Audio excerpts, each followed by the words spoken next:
গ্রহ ও বৃহস্পতি বা গ্রহরাজ সম্বন্ধে শ্রী শ্রী ঠাকুরের উক্তি, যে বৃত্তি তোমাকে অভিভূত করে চালাচ্ছে তখন সেই বৃত্তিই কিন্তু তোমার নায়ক। বৃত্তি বা নায়ক প্রবৃত্তি তার অনুকূল যা তাই তোমার ভালো লেগে থাকে, প্রায়শই করো তাই। এগুলো হচ্ছে ওই নায়ক বৃত্তির অনুকূল গ্রহ।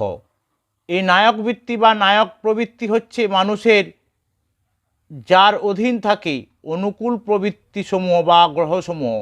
এই নায়ক বৃত্তিরূপী অনুসরণীয় তত্ত্ব যখন ইষ্টের বা গুরুর প্রতি আকর্ষণে বৃত্তি অভিভূতিতে চলে তখনই সেই তত্ত্ব বা গ্রহ হয়ে থাকে বৃহস্পতি গ্রহ, অর্থাৎ গুরুগ্রহ। গুরুকে গ্রহণ করে চলে বলেই ওই সকল চলার শ্রেষ্ঠ চলন, অর্থাৎ গুরুরূপ কেন্দ্রকে আবির্ভূত করে চলে বলেই তো তা গুরুগ্রহ বা বৃহস্পতি বা গ্রহপতি।